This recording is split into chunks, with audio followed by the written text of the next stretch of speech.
This episode is brought to you by LinkedIn. Psst, healthcare pros, word's out, and it's too good to keep quiet. Look, LinkedIn is revolutionizing job hunting, making it possible to search by specialty, shift preference, and salary. Endless scrolling is out.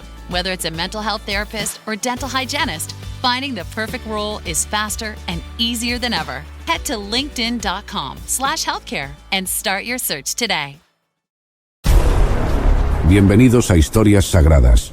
Hoy vamos a adentrarnos en las historias de 3 profetas valientes que fueron enviados por Dios en tiempos de crisis y desesperanza: Habacuc, Joel y Elías. Estos hombres, cada uno en su época y en circunstancias difíciles, se convirtieron en voces de advertencia, consuelo y fe, recordándole al pueblo de Dios la importancia del arrepentimiento y la esperanza en medio de la oscuridad. Comenzamos con Habacuc, un profeta que cuestionó a Dios sobre el sufrimiento y la injusticia que veía en su nación. A través de su diálogo con Dios, Habacuc aprendió a confiar en el plan divino, incluso cuando parecía incomprensible, recordándonos que la fe es esencial en tiempos de duda y confusión. Luego está Joel, quien profetizó en medio de una devastadora plaga de langostas que destruyó toda la cosecha de Israel. Aunque fue testigo de una tragedia nacional, Joel proclamó que el arrepentimiento traería una restauración espiritual y material, anticipando la venida del Espíritu Santo y la renovación de todo el pueblo de Dios. Por último, Elías, uno de los profetas más conocidos, vivió en una época de idolatría y rebelión en Israel. Desafió a los falsos profetas y demostró el poder de Dios en el Monte Carmelo, encendiendo el fuego de la fe en una nación que había perdido su camino. Elías nos enseña que la valentía y la obediencia pueden traer una transformación espiritual profunda, incluso cuando parece que todo está en contra. A través de las historias de Habacuc, Joel y Elías, vemos que Dios usa a sus profetas para guiar y consolar a su pueblo en medio de crisis, trayendo siempre un mensaje de esperanza, arrepentimiento y renovación. Acompáñanos a descubrir cómo estos profetas desafiaron la oscuridad y mantuvieron viva la llama de la fe.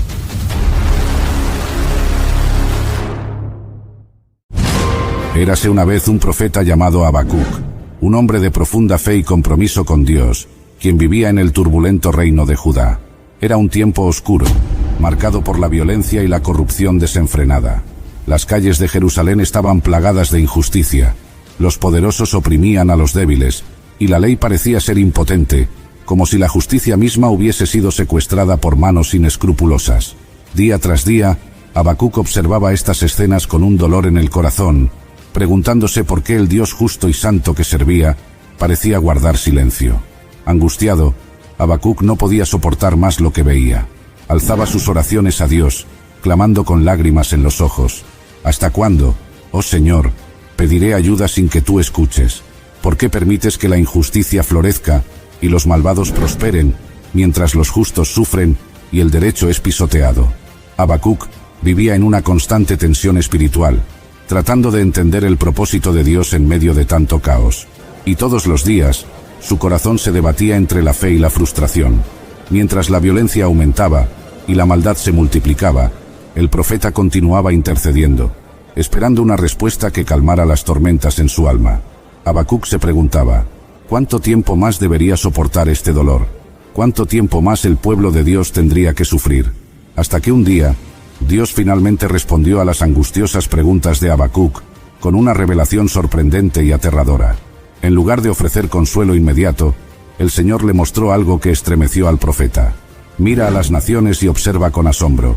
Estoy haciendo algo en tus días que no creerías, aunque alguien te lo contara.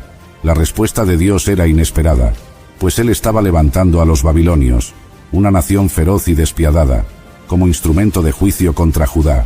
Habacuc escuchó con el corazón encogido mientras Dios describía a los babilonios. Eran como un viento imparable, destructores que avanzaban conquistando tierras y dejando a su paso un rastro de devastación. Sin temor a ningún rey, ni respeto por ninguna nación, los babilonios se convertirían en la vara de disciplina que Dios usaría para castigar la corrupción y la apostasía de su pueblo. La visión era aterradora, y Habacuc quedó atónito. Nunca habría imaginado que Dios permitiría que un pueblo tan cruel y pecaminoso fuera el instrumento para corregir a Judá. El plan de Dios parecía incomprensible, y sin duda, sacudió la comprensión de justicia del profeta. Habacuc quedó perplejo.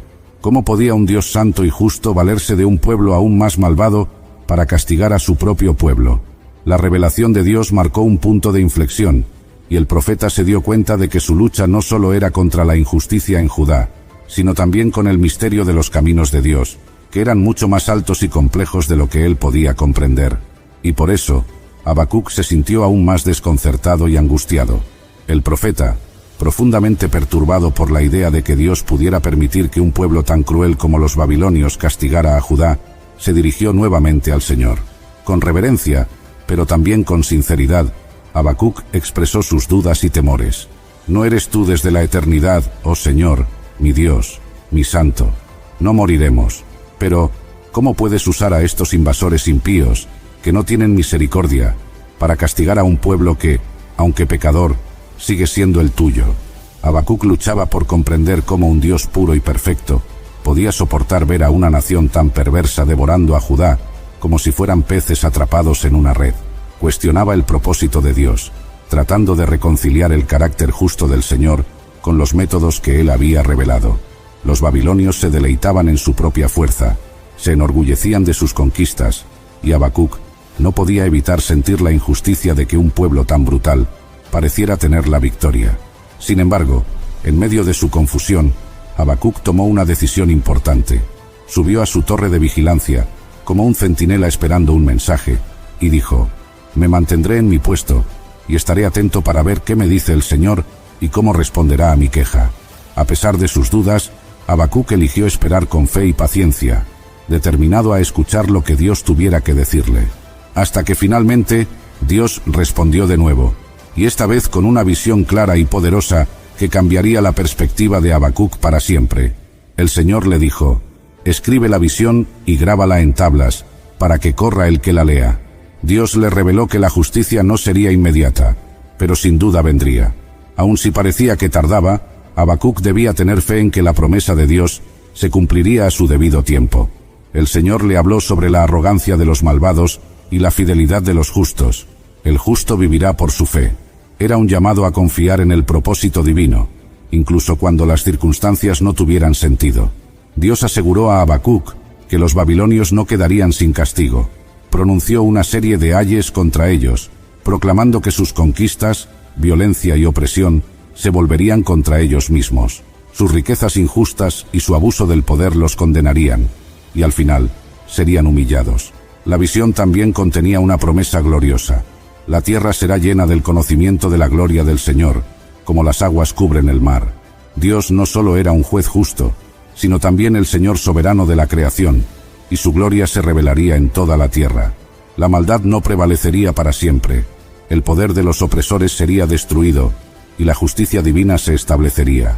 Habacuc escuchó estas palabras, y aunque las circunstancias aún no habían cambiado, el mensaje de Dios trajo una transformación en su interior. El profeta comprendió que el plan de Dios era mucho más grande y perfecto de lo que él podía imaginar, y que la justicia llegaría en el momento preciso. La certeza de que Dios estaba al control y que la maldad sería derrotada llenó de esperanza el corazón del profeta. Y desde ese día, el corazón de Habacuc fue transformado por completo. En lugar de continuar luchando con la desesperación y el miedo, el profeta encontró la fuerza para alabar y confiar en el Señor. Habacuc elevó una oración, una canción de alabanza y reverencia, que reconocía la majestad y el poder de Dios. Recordó las obras poderosas que el Señor había realizado en el pasado, cómo había liberado a Israel de Egipto, cómo la tierra tembló ante su presencia, y cómo los ríos y montañas se doblegaron ante su poder. Habacuc expresó su asombro ante la grandeza de Dios. «He oído tu fama, Señor. Me siento lleno de temor por tus obras. En tu ira, acuérdate de tu misericordia». Aunque el profeta temblaba al pensar en los juicios que se avecinaban, su fe había sido fortalecida por la promesa de que Dios estaba al control y de que todo se cumpliría según su plan perfecto. El profeta se sometió a la voluntad de Dios, incluso sabiendo que tiempos difíciles vendrían. Visualizó un futuro en el que las viñas no producirían uvas, los campos no darían alimento, y el ganado desaparecería de los rediles, una imagen de gran escasez y sufrimiento. Pero, a pesar de todo, Habacuc proclamó con valentía: aunque la higuera no florezca ni haya fruto en las vides, aún así, yo me alegraré en el Señor, me regocijaré en el Dios de mi salvación. Desde ese día, Habacuc decidió confiar en el Señor como su fortaleza. Reconoció que Dios le daría la firmeza y el poder para enfrentar cualquier desafío, como los ciervos que trepan con seguridad por las alturas de las montañas. A través de la fe y la alabanza, Habacuc encontró paz en la soberanía y el amor de Dios, y su lamento se convirtió en una celebración de esperanza. La historia de Habacuc concluye con una profunda lección sobre la naturaleza de la fe en medio de circunstancias difíciles.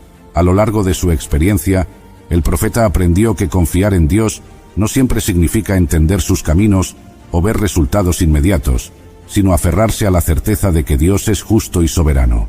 Habacuc comenzó con angustia y terminó con una canción de alabanza, mostrando que el viaje espiritual de la fe implica un cambio de perspectiva. No siempre es posible cambiar las situaciones externas, pero la confianza en el plan divino puede transformar nuestra forma de enfrentarlas.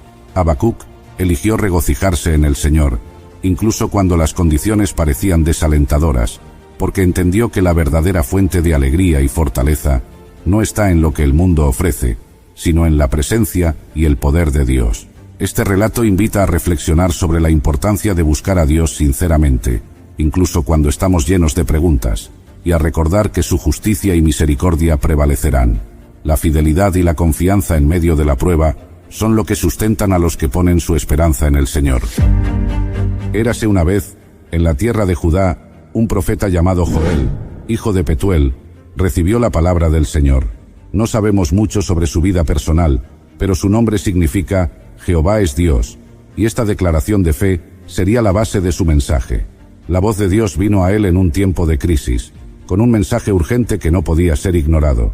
Joel, como mensajero del Altísimo, tenía una advertencia para todo el pueblo, desde los ancianos hasta las generaciones más jóvenes. Con firmeza y seriedad, Joel comenzó diciendo: escuchen, ancianos, y presten atención, todos los habitantes de la tierra. ¿Ha sucedido esto alguna vez en sus días, o en los días de sus padres? Cuéntenlo a sus hijos, y que sus hijos lo cuenten a la siguiente generación. Desde el principio, quedó claro que el mensaje de Joel no era algo común, sino un llamado a la reflexión sobre un evento tan devastador que las generaciones futuras recordarían y hablarían de él. Y todos los días, el pueblo de Judá vivía bajo la sombra de una catástrofe que nunca antes habían experimentado. Una plaga devastadora de langostas había arrasado la tierra. Joel describió la calamidad de manera impactante. Lo que dejó la langosta cortadora, lo comió la langosta devoradora, y lo que dejó la langosta devoradora, lo comió la langosta destructora, y lo que dejó la langosta destructora, lo comió la langosta consumidora. No había escapatoria de esta desolación. Las langostas llegaron como un ejército imparable, destruyendo campos de trigo, viñedos, olivares y todos los cultivos que sustentaban la vida diaria del pueblo. Lo que una vez fue tierra fértil y verde, se convirtió en un paisaje seco y desolado. Los graneros estaban vacíos, y la esperanza de la cosecha había sido destruida. Las familias miraban con angustia las tierras arrasadas, mientras la hambruna y la desesperación crecían. Esta plaga no solo afectó a los agricultores, la vida cotidiana de todos fue alterada. Las celebraciones, las ofrendas y los sacrificios en el templo se detuvieron porque no había cosechas para ofrecer. El vino se agotó, el aceite escaseaba, y el lamento de la tierra se extendía por todas partes. Era una imagen de destrucción que iba más allá de lo físico, afectando la vida espiritual y emocional del pueblo. El mensaje de Joel mostró cómo el pecado y la falta de arrepentimiento podían traer consigo consecuencias devastadoras. Este evento no era solo una crisis natural, sino un símbolo del juicio de Dios sobre un pueblo que necesitaba volver su corazón a Él. Hasta que un día, en medio de la devastación y el caos, el profeta Joel alzó su voz con un mensaje claro y urgente. Sabía que la situación requería una respuesta inmediata, no solo para enfrentar la plaga de langostas, sino para abordar la causa espiritual que había llevado a esa calamidad.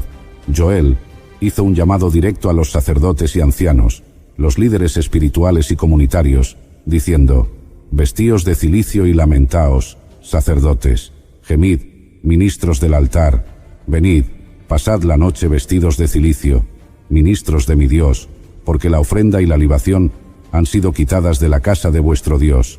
Este fue el punto de inflexión. Joel no solo lamentaba la pérdida de los cultivos, sino que llamaba a toda la comunidad a reconocer la necesidad de arrepentimiento y volver a Dios. Con autoridad, pidió a los sacerdotes que lideraran el lamento y la súplica. Proclamad ayuno, convocad una asamblea solemne, reunid a los ancianos y a todos los habitantes de la tierra en la casa del Señor vuestro Dios, y clamad al Señor. Este llamado a un día de ayuno y oración marcó un cambio significativo. Joel invitaba a todos, desde los líderes hasta el pueblo común, a unirse en humillación ante Dios, reconociendo que solo Él tenía el poder para detener la plaga y restaurar la tierra. Era un momento decisivo, una oportunidad para que el pueblo respondiera con arrepentimiento sincero y buscara la misericordia del Señor antes de que fuera demasiado tarde. Y por eso Joel, viendo la urgencia de la situación, intensificó su mensaje con una advertencia más sombría. Tocad trompeta en Sión, y dad alarma en mi santo monte. Tiemblen todos los habitantes de la tierra, porque viene el día del Señor, porque está cercano. Joel proclamó que la plaga de langostas era solo el comienzo de algo mucho más serio. Un día del Señor que se acercaba, un día de juicio y oscuridad. Este anuncio resonó como una alarma para todo el pueblo. Joel describió este día como un tiempo de oscuridad y tinieblas, un ejército devastador que se acercaba con la misma furia implacable que las langostas, pero aún más aterrador. Fuego consume delante de él, y detrás de él queda una llama abrasadora. La tierra delante de él es como el Edén, pero detrás de él, una desolada soledad. Las imágenes que Joel utilizó eran de destrucción total, de un enemigo imparable que dejaría la tierra completamente devastada. La proclamación de Joel dejó claro que las acciones del pueblo habían traído sobre ellos consecuencias graves, y que no podían ignorar la llamada al arrepentimiento. El juicio que venía no solo afectaría la tierra, sino que era un aviso de la inminente intervención divina. Era un llamado urgente a prepararse, no solo físicamente, sino espiritualmente, reconociendo que el tiempo de actuar era ahora, antes de que el juicio de Dios se desatara por completo, hasta que finalmente, en medio de las advertencias de juicio y el temor creciente, Dios habló a través de Joel con un mensaje de esperanza y misericordia. Wish you could become a morning person? You know, the type up before the sun, early morning runs, first one to the office with donuts and a smile. How do they do it? Easy. With the new Galaxy Watch 8, sleep tracking and personalized insights from Samsung Health help you improve so you can wake up to a whole new you. One who, dare I say it, skips the snooze? It's possible. Train your sleep with Galaxy Watch 8. Learn more at Samsung.com. Requires compatible Samsung Galaxy phone, Samsung Health app, and Samsung account. Ahora bien, declara el Señor, volveos a mí de todo corazón, con ayuno, llanto y lamento. Este fue el clímax del mensaje de Joel, un llamado al pueblo para que se arrepintiera sinceramente y se volviera a Dios, no solo de manera superficial, sino desde lo más profundo de sus corazones. Dios no buscaba rituales vacíos, ni expresiones externas de arrepentimiento. A través de Joel, clamaba, rasgad vuestro corazón y no vuestros vestidos, y volveos al Señor vuestro Dios, porque Él es compasivo y clemente, lento para la ira y grande en misericordia, y se arrepiente del mal. Este llamado era para un cambio auténtico, un arrepentimiento que naciera del corazón, no solo una apariencia de duelo o lamento. Joel instó a los sacerdotes, a los líderes y a todo el pueblo a reunirse y clamar al Señor en unidad. Tocad trompeta en Sión, proclamad ayuno, convocad asamblea, reunid al pueblo, santificad la congregación, reunid a los ancianos, congregad a los niños y a los que maman. Salga el novio de su cámara y la novia de su tálamo. Nadie debía quedar fuera de esta convocatoria. Desde los más jóvenes hasta los más viejos, todos debían unirse en un clamor de arrepentimiento. Los sacerdotes debían llorar entre el pórtico y el altar diciendo, «Perdona, oh Señor, a tu pueblo, y no entregues tu heredad a oprobio, para que las naciones se burlen de ellos». Este fue el momento culminante en el que el pueblo debía decidir. ¿Volverían sus corazones a Dios y buscarían su misericordia, o enfrentarían el juicio inminente que Joel había profetizado? Y desde ese día, cuando el pueblo respondió con arrepentimiento sincero, el Señor mostró su misericordia y prometió restauración. Entonces el Señor tuvo celo por su tierra y perdonó a su pueblo. La devastación causada por las langostas sería revertida, y Dios enviaría nuevamente grano, vino y aceite en abundancia. Os devolveré los años que devoró la langosta. Donde antes había desolación, ahora habría cosechas abundantes y alegría. Dios prometió proteger a Israel y alejar el peligro, asegurando que nunca más serían avergonzados. Y conoceréis que yo soy el Señor vuestro Dios, y no hay otro. Así, la restauración de Dios no solo trajo prosperidad, sino también una renovada conciencia de su presencia y fidelidad, reafirmando que siempre está dispuesto a bendecir a quienes se vuelven a Él con todo el corazón. La historia del profeta Joel culmina con una promesa de esperanza y redención que trasciende su tiempo. Dios, a través de Joel, anuncia: y después de esto, derramaré mi espíritu sobre toda carne, y profetizarán vuestros hijos y vuestras hijas, vuestros ancianos tendrán sueños, y vuestros jóvenes verán visiones. Esta profecía se cumpliría siglos después, en el día de Pentecostés, cuando el Espíritu Santo descendió sobre los creyentes, marcando el inicio de la Iglesia. La lección clave de la historia de Joel es que, aunque el juicio de Dios es real y las consecuencias del pecado pueden ser devastadoras, su misericordia y gracia siempre están al alcance de aquellos que se arrepienten sinceramente. Dios no solo restaura lo que se ha perdido, sino que ofrece una promesa eterna: todo aquel que invoque el nombre del Señor será salvo. Joel nos enseña que el juicio divino siempre va acompañado de una oportunidad para la redención. La verdadera transformación viene cuando nos volvemos a Dios con un corazón sincero, y en respuesta, Él derrama bendiciones y una nueva vida, no solo para nosotros, sino para generaciones futuras. Bienvenidos a nuestro episodio de hoy. ¿Quién fue el profeta Elías? Elías fue un profeta de Dios cuyo nombre significa «Mi Dios es el Señor». Vino desde Tisbe en Galaad, pero no se sabe nada de su familia o de su nacimiento. Elías fue un hombre de Dios cuya vida estuvo marcada por grandes milagros, valentía y una fe inquebrantable. Elías, un profeta que desafió reyes, invocó fuego del cielo y ascendió en un torbellino de gloria. La primera vez que nos encontramos con Elías es en el primer libro de Reyes, en el capítulo 17, cuando de repente aparece para desafiar a un malvado rey, Acab, quien gobernó el reino del norte de Israel, aproximadamente desde el año 874 hasta el 853 a.C. Elías profetizó una sequía que iba a venir sobre toda la tierra como consecuencia de la maldad de Acab. En ese momento crucial en la historia de Israel, el profeta Elías apareció repentinamente. Él se convirtió en la fuerza espiritual dominante en Israel durante estos días oscuros de la apostasía de Acab. El rey Acab se había casado con una mujer fenicia, Jezabel, quien era una mujer extranjera muy perversa. Jezabel había derribado los altares de Jehová y los reemplazó con altares paganos. Ella fue responsable del odio y persecución de los verdaderos profetas. Jezabel introdujo la alabanza idólatra de Baal a Israel y las prácticas licenciosas de la diosa Astoret. Era un tiempo crucial en la historia de Israel. Parecía como si la adoración del verdadero Dios podría ser completamente eliminada en el reino del norte. La tierra estaba llena de sacerdotes de Baal y de las arboledas, orgullosos del favor de la corte, glorificándose en su repentina llegada al poder, insolentes, avaros, escandalosos y envilecidos. Los fuegos de persecución fueron encendidos y comenzaban a arder con furia. Toda la tierra parecía estar en apostasía. De todos los miles de Israel, solamente 7,000 quedaban, los cuales no habían doblado sus rodillas o habían besado la mano de Baal, pero estaban paralizados con temor y se mantuvieron inmóviles.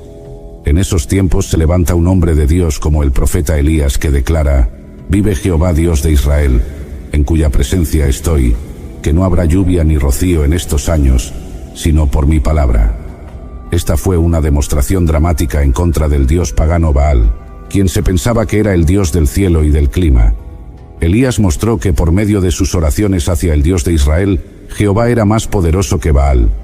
Elías no solamente era el profeta de esta sequía en el sentido de la oración, él fue la causa de la sequía. Él oró, y sucedió.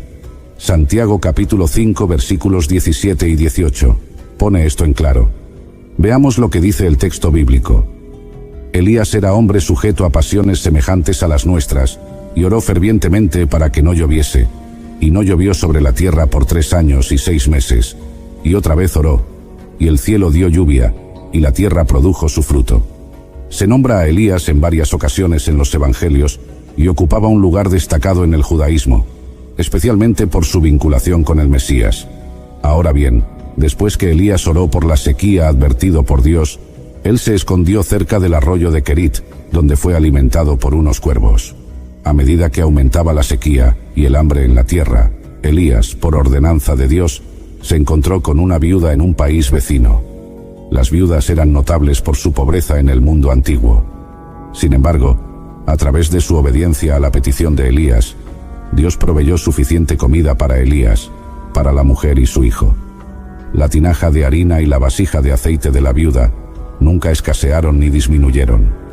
En los versículos 17 y 18 del capítulo 17 del primer libro de Reyes, se narra que repentinamente el hijo de la viuda enfermó y murió. Veamos lo que dice el texto bíblico. Después de estas cosas, aconteció que cayó enfermo el hijo del ama de la casa, y la enfermedad fue tan grave que no quedó en él aliento. Y ella dijo a Elías: ¿Qué tengo yo contigo, varón de Dios? ¿Has venido a mí para traer a memoria mis iniquidades y para hacer morir a mi hijo? Nos podemos imaginar los días felices en la casa de la viuda. Sus necesidades fueron provistas por un milagro continuo de Dios, pero esos días felices fueron eventualmente cubiertos por una sombra oscura: la enfermedad y muerte del hijo de la viuda. La muerte del hijo fue un doble golpe para la viuda. No solo sufrió como cualquier madre que pierde un hijo, sino que también sufrió como alguien que pierde su única esperanza para el futuro. Por otro lado, a Elías le debió sacudir la triste muerte del hijo de la viuda. Sin duda, este niño no era desconocido para él. Elías lo toma en sus brazos cuidadosamente y con cariño. El profeta ha estado en esa casa durante más de un año, y seguramente se ha encariñado con este niño. La madre permite que el cuerpo muerto del hijo que ella había engendrado quede en las manos del varón de Dios. Ella ignora qué es lo que el profeta tiene en mente.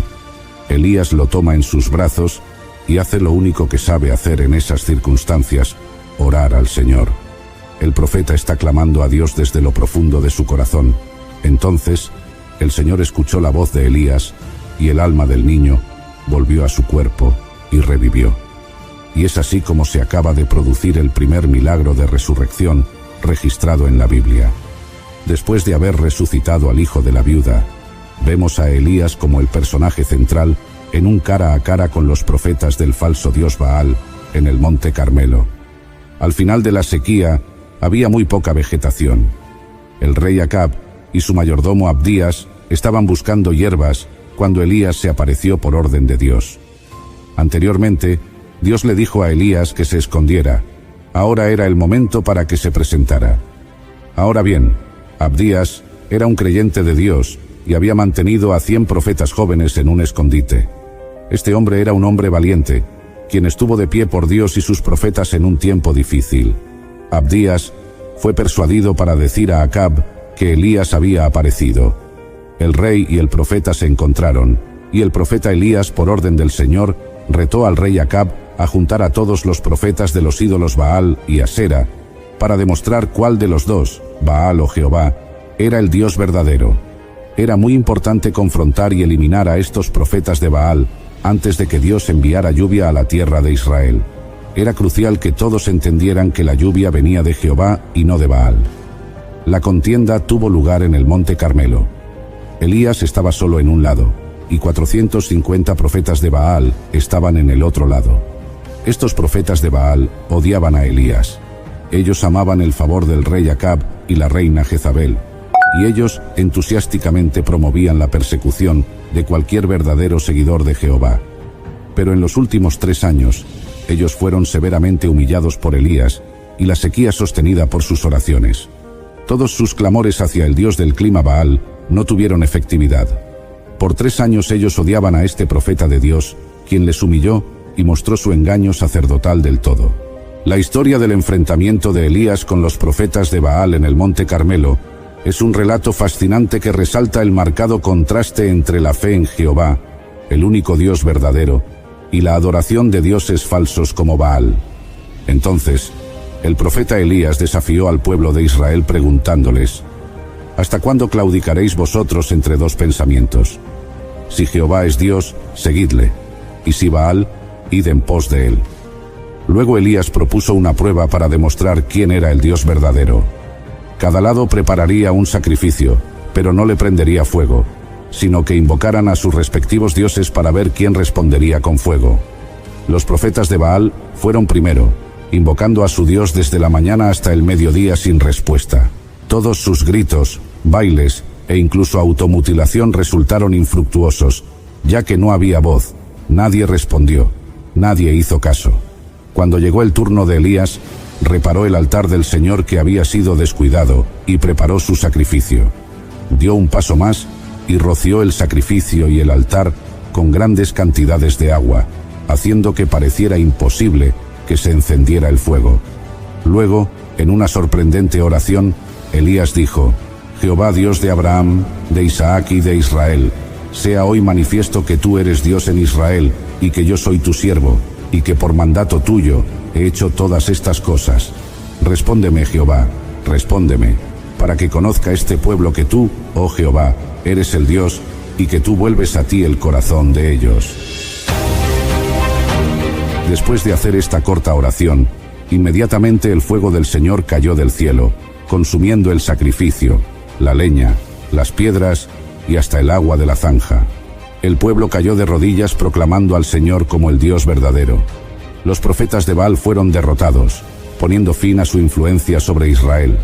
Después de la gran victoria sobre los falsos profetas, cae nuevamente la lluvia sobre la tierra.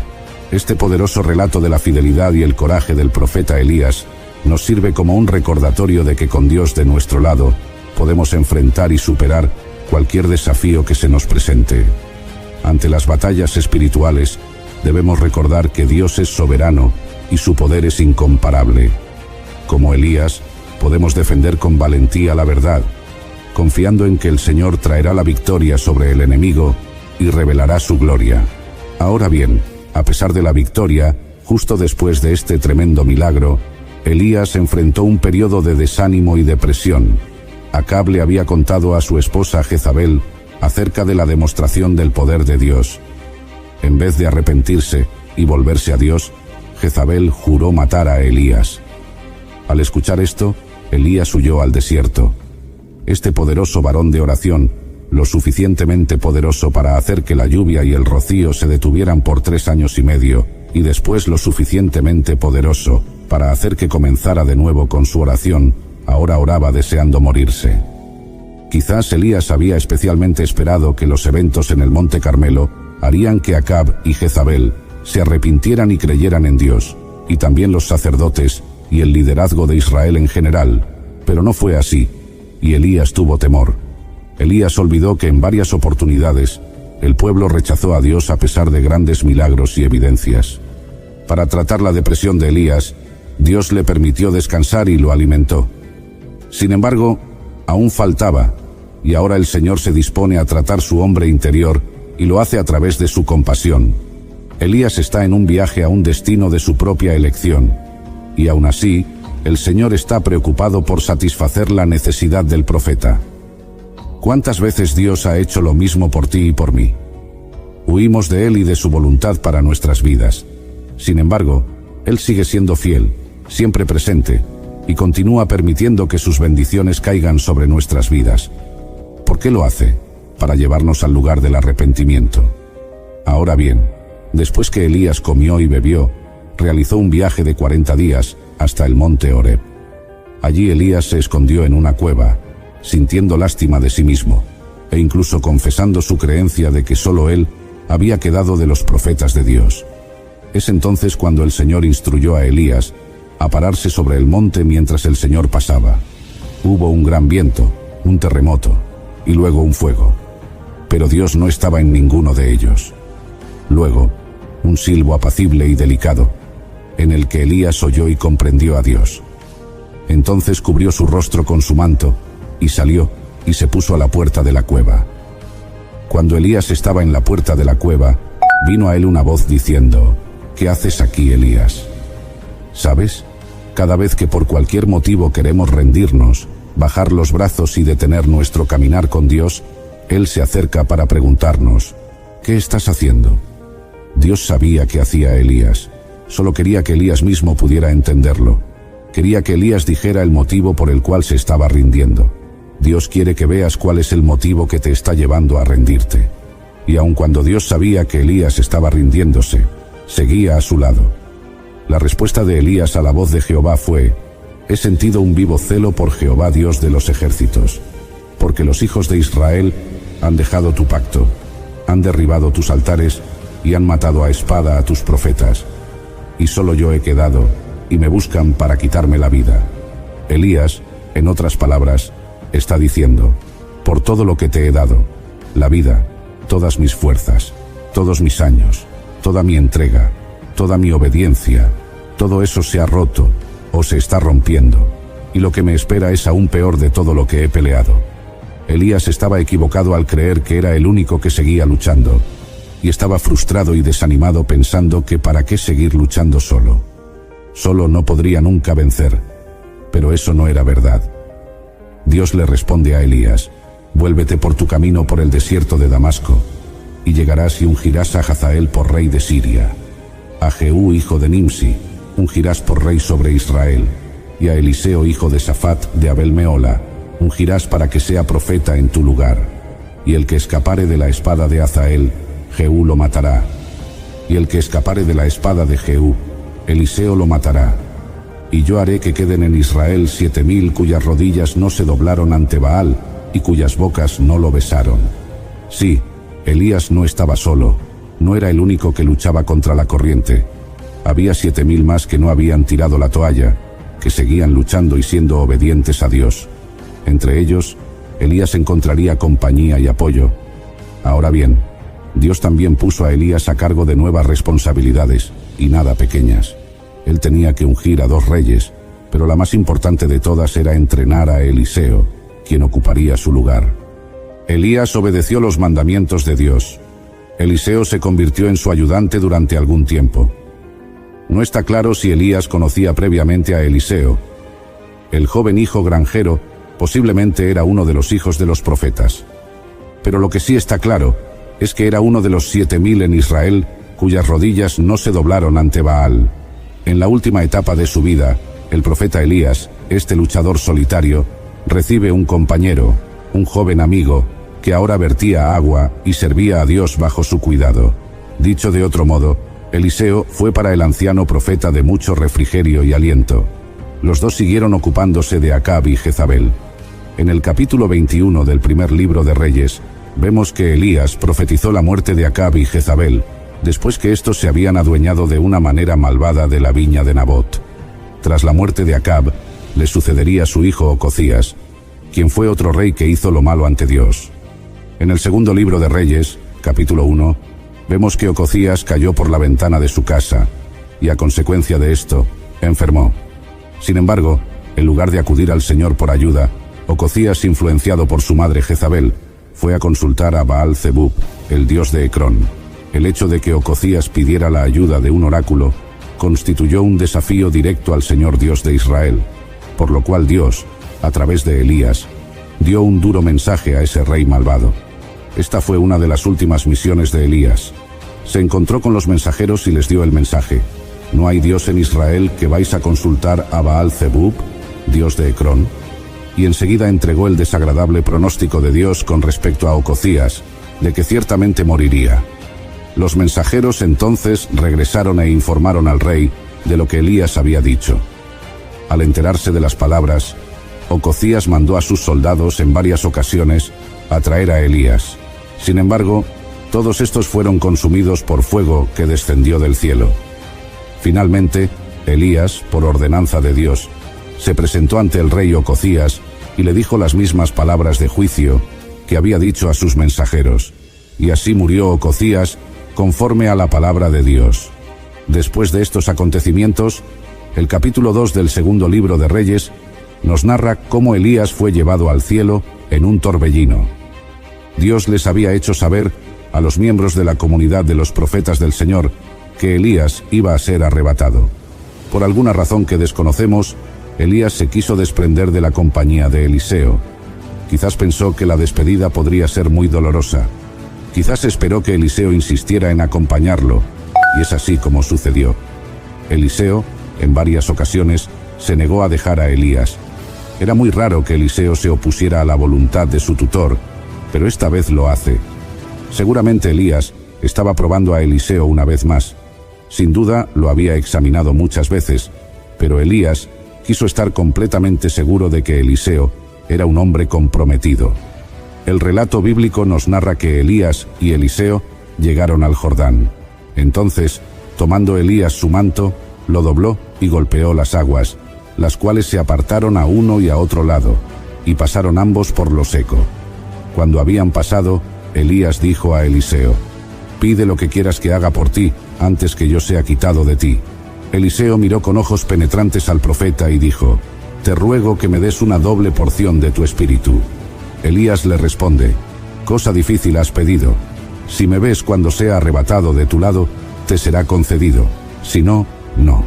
Elías y Eliseo continuaron caminando. Probablemente, Elías le está dando al joven profeta los consejos finales antes de una larga despedida. De repente los dos hombres se ven separados por una fuerza irresistible. Eliseo ve algo increíble, algo así como un carro de fuego tirado por caballos de fuego. Eran caballos que resplandecían y tenían un centellear como de fuego. Ahora aparece un torbellino, un viento que gira como un trompo a una velocidad vertiginosa. Elías ha aprendido a no temer la presencia del Señor. Ha escuchado ese viento que rompía las peñas, ha sentido ese terremoto brutal en el monte Horeb, ha presenciado en ese mismo lugar un fuego que provenía de la presencia del Señor. De pronto, siente como si una fuerza lo tomara y lo colocara suavemente dentro del torbellino. Los caballos comienzan a trotar cada vez más rápido, y de la misma manera que un avión acelera, despega y sube a las nubes, el carro aumenta su velocidad y empieza a elevarse. El profeta mira hacia atrás y agita su mano en una despedida final a su discípulo. Eliseo, observando esta imponente manifestación del poder de Dios, gritando con voz fuerte y desgarradora, le dice a Elías: Padre mío, carro de Israel y su gente de a caballo». El profeta Elías se ha ido, pero le ha dejado su manto, y Eliseo se apresura a tomarlo, y al apretarlo contra su pecho, con gran devoción, es investido de la doble unción del Espíritu que estaba en Elías, y es así como el profeta ha sido trasladado a un lugar mejor.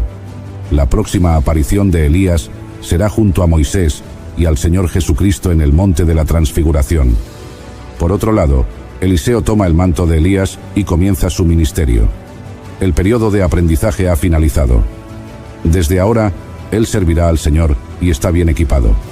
Es impactante que Elías tuvo el honor y el privilegio de subir en forma corporal a la presencia del Señor sin pasar por la muerte. Querido oyente, cuando Dios tiene un propósito para tu vida, el enemigo no podrá destruirte. Así que sigue adelante, porque muy pronto estaremos junto a nuestro Dios por toda la eternidad. Cuando consideramos la vida del profeta Elías, nos preguntamos: ¿qué es lo que hizo él para merecer ese honor tan grande? Elías pasó momentos de debilidad y depresión psicológica. Las mismas escrituras nos dicen que era un hombre sujeto a pasiones igual que nosotros.